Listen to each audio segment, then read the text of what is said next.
కానీ లేకపోతే పదనాభంలకు కానీ ఏదైనా పని ఉంటే విజయనగరం వెళ్తారు, విశాఖపట్నం రాడు ఎవడు. మరి మరి ఈ టికెట్ ఎవరు తీస్తాడు? చంద్రబాబు నాయుడు తీస్తాడా? మనమే తీసుకోవాలి. మరి ఫ్రీ బస్ ఎక్కడ? ఇంకా అన్ని అబద్ధాలు, ఒకటి కాదు రెండు కాదు, ఏది చెప్పినా అబద్ధమే. అయినా సరే జనం నమ్మారు.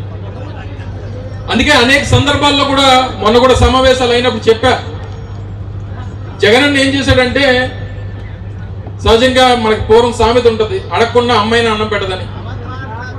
కానీ జగన్మోహన్ రెడ్డి అడగకుండా అన్నం పెట్టాడు. మనం అప్పుడు అనుకున్నాం గొప్ప కార్యక్రమాలు చేస్తున్నారు, ఈ కార్యక్రమాల వల్ల పేదవాడికి మంచి జరిగింది, వాస్తవంగా జరిగింది. కానీ ఒక్కసారి ముఖ్యమంత్రి అయిన జగన్మోహన్ రెడ్డి గారే ఎంత పెట్టేశాడు కదా, 2,75,000 కోట్ల రూపాయలు ఖర్చు పెట్టాడు కదా. మరి 3 సార్లు ముఖ్యమంత్రి చేసిన చంద్రబాబు నాయుడు ఇంకెంత పెట్టేస్తాడు అనుకున్నారు?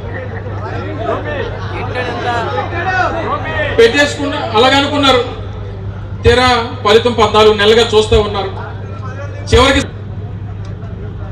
రేపు అందుకనే రేపు రానటువంటి కాలంలో కూడా ప్రతి పేదవాడికి, కష్టాల్లో ఉన్నటువంటి ప్రతి పేద కుటుంబానికి, నష్టపోయినటువంటి ప్రతి ప్రాంతానికి రేపు రానటువంటి కాలంలో వైఎస్ఆర్ కాంగ్రెస్ పార్టీ అధికారంలోకి వచ్చిన తర్వాత మంచి చేసేటువంటి బాధ్యత మళ్ళీ వైఎస్ఆర్ కాంగ్రెస్ పార్టీ ప్రభుత్వం జగన్మోహన్ రెడ్డి గారి నాయకత్వంలో తీసుకుంటామని చెప్పి తెలియజేస్తా ఉన్నాం. ఎంత మోసగాడంటే చివరికి అమ్మఒడు కూడా నా కొడుకు ఆలోచన అని చెప్పి చెప్తున్నాడు. అంటే ఎంత సిగ్గు లేకపోతే, అన్ని వదిలేస్తే తప్ప ఇటువంటి మాటలు మాట్లాడి ఎవడవుతారని కాదు. అమ్మఒడు నీ కొడుకు ఆలోచన అంటే ఎవడికో పుట్టిన పెట్టుకుని నువ్వే పేరు పెట్టేస్తావు.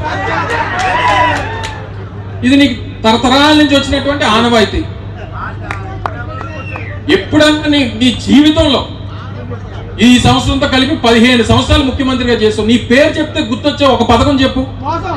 మన ప్రభుత్వం ఇచ్చినటువంటి సొమ్మొకటిది సోకొకటిది. ఇంత ఘోరమైనటువంటి ప్రభుత్వాన్ని నాకు తెలిసి, నా తెలిసిన తర్వాత ఎంత అన్యాయమైనటువంటి ప్రభుత్వాన్ని ఎప్పుడు చూడలేదు, మళ్ళీ రేపు చూడబోము, మళ్ళీ రాష్ట్ర ప్రజలు చూడనివ్వరు అనేటువంటి విషయాన్ని కూడా ఈ సందర్భంగా తెలియజేస్తాం.